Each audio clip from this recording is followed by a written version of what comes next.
بسم اللہ الرحمن الرحیم۔ اللہ تبارک و تعالیٰ کے نام سے شروع جو بڑا مہربان اور نہایت رحم کرنے والا ہے۔ ناظرین محترم، وہ مسافر عرب کے صحرا میں اکیلا چلے جا رہا تھا۔ 8 ہجری کے زمانے میں عرب کا وہ علاقہ جہاں مکہ اور مدینہ واقع ہے بڑا ہی خوفناک صحرا ہوا کرتا تھا، جلتا اور انسانوں کو جلستا ہوا ریگزار۔ ایک تو صحرا کی اپنی صعوبتیں تھیں، دوسرا خطرہ راہزنوں کا تھا۔ مسافر قافلوں کی صورت میں سفر کیا کرتے تھے، لیکن یہ مسافر اکیلا جا رہا تھا۔ وہ اعلیٰ نسل کے جنگی گھوڑے پر سوار تھا۔ اس کی ذرہ گھوڑے کی زین کے ساتھ بندھی ہوئی تھی، اس کی کمر سے تلوار لٹک رہی تھی اور اس کے ہاتھ میں برچھی تھی۔ اس زمانے میں مردوں کے قد دراز، سینے چوڑے اور جسم گھٹے ہوئے ہوا کرتے تھے۔ یہ اکیلا مسافر بھی انہی مردوں میں سے تھا، لیکن جس انداز سے وہ گھوڑے کی پیٹھ پر بیٹھا ہوا تھا، اس سے پتہ چلتا تھا کہ وہ شاہ سوار ہے اور وہ کوئی معمولی آدمی نہیں۔ اس کے چہرے پر خوف کا ہلکا سا بھی تاثر نہیں تھا کہ راہزن اسے لوٹ لیں گے، اس سے اتنی اچھی نسل کا گھوڑا چھین لیں گے اور اسے پیدل سفر کرنا پڑے گا۔ لیکن اس کے چہرے پر جو تاثر تھا وہ قدرتی نہیں تھا۔ وہ کچھ سوچ رہا تھا، یادوں سے دل بہلا رہا تھا، یا کچھ یادوں کو ذہن میں دفن کرنے کی کوشش کر رہا تھا۔ آگے ایک گھاٹی آ گئی، گھوڑا چڑھتا چلا گیا، خاصی بلندی پر جا کر زمین ہموار ہو گئی۔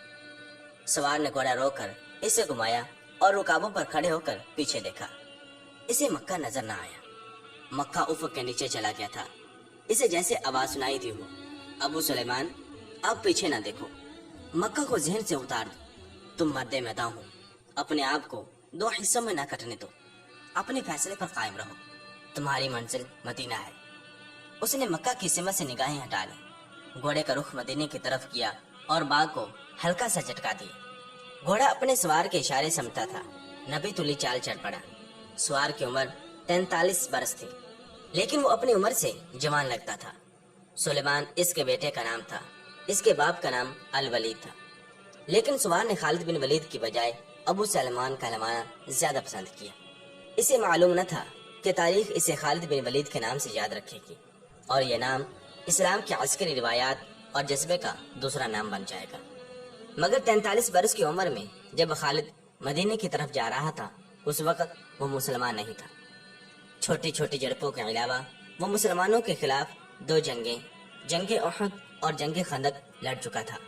610 ہجری بروز سموار جب حضور نبی کریم صلی اللہ علیہ وسلم پر پہلی وحی نازل ہوئی، اس وقت خالد کی عمر 24 سال کی تھی۔ اس وقت تک وہ اپنے قبیلے بنو مخزوم کی عسکری قوت کا قائد بن چکا تھا۔ بنو مخزوم کا شمار قریش کے چند ایک معزز خاندانوں میں ہوا کرتا تھا۔ قریش کے عسکری امور اسی خاندان کے سپرد تھے۔ قریش خالد کے باپ الولید کے احکام اور فیصلے مانتے تھے۔ 24 برس کی عمر میں یہ حیثیت خالد کو بھی حاصل ہو گئی تھی، مگر اس حیثیت کو ٹھکرا کر خالد ابو سلیمان مدینے کو جا رہا تھا۔ کبھی وہ محسوس کرتا جیسے اس کی ذات سے کوئی قوت اسے پیچھے کو گھسیٹ رہی ہو۔ جب وہ اس قوت کے اثر کو محسوس کرتا تو اس کی گردن پیچھے کو مڑ جاتی، لیکن اس کی اپنی ذات سے ایک آواز اٹھتی، آگے دیکھ خالد، تو ولید کا بیٹا ہے، لیکن وہ مر گیا ہے، اب تو سلیمان کا باپ ہے، وہ زندہ ہے۔ اس کے ذہن میں 2 نام اٹک گئے، محمد صلی اللہ علیہ وسلم جو ایک نیا دین لے کر آئے تھے، اور الولید جو خالد کا باپ تھا اور حضور اکرم صلی اللہ علیہ وسلم کے نئے دین کا بہت بڑا دشمن تھا۔ باپ کی دشمنی ورثے کے طور پر خالد کے حوالے کر کے وہ دنیا سے اٹھ گیا تھا۔ خالد کے گھوڑے نے پانی کی مشک پر اپنے آپ ہی رخ بدل لیا۔ خالد نے ادھر دیکھا، اسے گول دائرے میں کھجوروں کے درخت اور زہرا کے جھاڑی نما درخت نظر آئے۔ گھوڑا ادھر ہی جا رہا تھا۔ نخلستان میں داخل ہو کر خالد گھوڑے سے کود گیا، امامہ اتار کر وہ پانی کے کنارے 2 زانوں ہو گیا۔ اس نے پانی چلو بھر بھر کر اپنے سر پر ڈالا اور 2-4 چھینٹے منہ پر پھینکے۔ اس کا گھوڑا پانی پی رہا تھا۔ خالد نے اس چشمے سے پانی پیا جو صرف انسانوں کے لیے استعمال ہوا کرتا تھا۔ یہ ایک چھوٹا سا جنگل تھا۔ خالد نے گھوڑے کی زین اتاری اور زین کے ساتھ بندھی ہوئی چھوٹی سی ایک دری کھول کر جھاڑی نما درخت کے جھنڈ تلے بچھائی اور لیٹ گیا۔ وہ تھک گیا تھا، تھوڑی دیر کے لیے سو جانا چاہتا تھا، مگر اس کے ذہن میں یادوں کا جو قافلہ چل پڑا تھا وہ اسے سونے نہیں دے رہا تھا۔ اسے 7 سال پہلے کا ایک دن یاد آیا جب اس کے عزیزوں نے محمد صلی اللہ تعالی وسلم کو قتل کرنے کا منصوبہ بنایا تھا۔ اس منصوبے میں خالد کا باپ الولید بھی پیش تھا۔ وہ ستمبر 622 ہجری کی ایک رات تھی۔ قریش نے رسول خدا صلی اللہ تعالی وسلم کو سوتے میں قتل کرنے کے لیے ایسے آدمی چنے تھے جو انسانوں کے روپ میں وحشی اور درندے تھے۔ خالد قریشی کے سرکردہ خاندان کا جوان تھا۔ اس وقت اس کی عمر 27 سال کی تھی۔ وہ حضور اکرم صلی اللہ علیہ وسلم کے قتل کی سازش میں شریک تھا، لیکن وہ قتل کیے جانے والوں کے گروہ میں شامل نہیں تھا۔ اسے 7 سال پہلے کی وہ رات گزرے ہوئے کل کی طرح یاد آ رہی تھی۔ وہ اس قتل پر خوش بھی تھا اور ناخوش بھی۔ خوش اس لیے کہ اس کے اپنے قبیلے کے ہی ایک آدمی نے اس کے مذہب کو، جو بت پرستی تھی، باطل کہہ دیا اور اپنے آپ کو خدا کا پیغمبر کہہ دیا۔ ایسے دشمن کے قتل پر خوش ہونا فطرتی بات تھی، اور وہ ناخوش اس لیے تھا کہ وہ اپنے دشمن کو للکار کر آمنے سامنے کی لڑائی لڑنے کا قائل تھا۔ اس نے سوئے ہوئے دشمن کو قتل کرنے کی کبھی سوچی ہی نہیں تھی۔ بہرحال اس نے اس سازش کی مخالفت نہیں کی، لیکن قتل کی رات جب قاتل رسول خدا صلی اللہ تعالی وسلم کو مقررہ وقت پر قتل کرنے گئے تو آپ صلی اللہ تعالی وسلم کا مکان خالی تھا۔ وہاں گھر کا سامان بھی نہیں پڑا تھا، نہ آپ صلی اللہ تعالی وسلم کا گھوڑا تھا اور نہ اونٹنی۔ قریش اس امید پر سوئے ہوئے تھے کہ صبح انہیں خوشخبری ملے گی کہ ان کے مذہب کو جھٹلانے اور انہیں اپنے نئے مذہب کی طرف بلانے والا قتل ہو گیا ہے، مگر صبح وہ ایک دوسرے کو مایوسی کے عالم میں دیکھ رہے تھے۔ پھر وہ سرگوشیوں میں ایک دوسرے سے پوچھنے لگے، محمد صلی اللہ تعالی وسلم کہاں ہیں؟ رسول خدا صلی اللہ تعالی وسلم قتل کے وقت سے بہت پہلے اپنے قتل کی سازش سے آگاہ ہو کر یثرب یعنی کہ مدینہ منورہ کو ہجرت کر گئے تھے، اور صبح تک آپ صلی اللہ تعالی وسلم بہت دور نکل گئے تھے۔ خالد کے ذہن سے یادیں پھوٹتی چلی آ رہی تھی، ذہن پیچھے ہی پیچھے ہٹتا چلا جا رہا تھا اور 16 برس دور جا نکلا۔ 613 ہجری کی ایک شام رسول کریم صلی اللہ تعالی وسلم نے قریش کے چند ایک سرکردہ افراد کو اپنے ہاں کھانے پر مدعو کیا۔ کھانے کے بعد رسول اکرم صلی اللہ تعالی وسلم نے اپنے مہمانوں سے کہا، اے بنی عبد المطلب، میں تمہارے سامنے جو تحفہ پیش کرنے لگا ہوں عرب کا کوئی اور شخص پیش نہیں کر سکتا، اس لیے کہ اللہ تبارک و تعالیٰ نے مجھے منتخب کیا ہے۔ مجھے اللہ تبارک و تعالیٰ نے حکم دیا ہے کہ تمہیں ایک ایسے مذہب کی طرف بلاؤں جو تمہاری دنیا کے ساتھ ساتھ تمہاری عاقبت بھی آسودہ اور مسرور کر دے گا۔ اس طرح سے رسول خدا صلی اللہ تعالی وسلم نے پہلی وحی کے نزول کے 3 سال بعد قریبی عزیزوں کو اسلام قبول کرنے کی دعوت دی۔ خالد اس محفل میں نہیں تھا، اس کا باپ مطوع تھا۔ اس نے خالد کو مذاق اڑانے کے انداز میں بتایا تھا کہ عبد المطلب کے پوتے محمد نے کہا ہے کہ وہ اللہ تبارک و تعالیٰ کا بھیجا ہوا نبی ہے۔ ہم جانتے ہیں کہ عبد المطلب قریش کا ایک سردار تھا۔ الولید نے اپنے بیٹے خالد سے کہا، بے شک محمد کا خاندان اعلیٰ حیثیت رکھتا ہے، لیکن نبوت کا دعویٰ اس خاندان کا کوئی فرد کیوں کرے؟ اللہ تبارک و تعالیٰ کی قسم اور حبل اور عزا کی، میرے خاندان کا رتبہ کسی سے کم نہیں۔ کیا نبوت کا دعویٰ کر کے کوئی ہم سے اونچا ہو سکتا ہے؟ خالد نے پوچھا، آپ نے اسے کیا کہا؟ تو ہم چپ ہو گئے، پھر ہم ہنس پڑے۔ ولید نے کہا، لیکن محمد کے چچا زاد بھائی علی نے محمد کی نبوت کو قبول کر لیا ہے۔ خالد اپنے باپ کی طنزیہ ہنسی کو بھول نہیں پایا تھا۔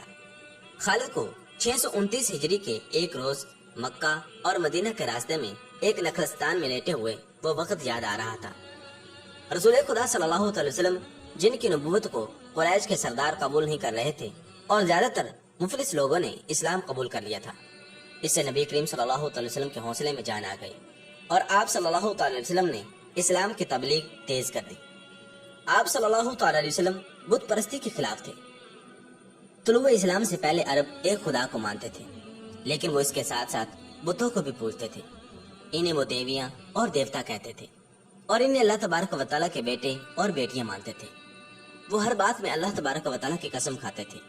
قریش نے دیکھا کہ محمد صلی اللہ علیہ وسلم جس دین کا انہوں نے مذاق اڑایا تھا وہ مقبول ہوتا جا رہا ہے، تو انہوں نے آپ صلی اللہ علیہ وسلم کی تبلیغی سرگرمیوں کے خلاف محاذ بنا لیا اور مسلمانوں کا جینا حرام کر دیا۔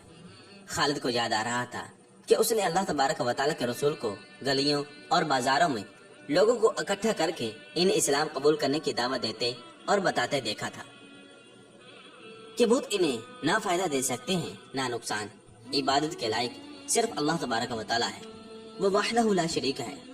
جو رسول خدا صلی اللہ علیہ وسلم کی مخالفت کے قائد قریش کے 4 سردار تھے، ایک تو خالد کا باپ ولید تھا،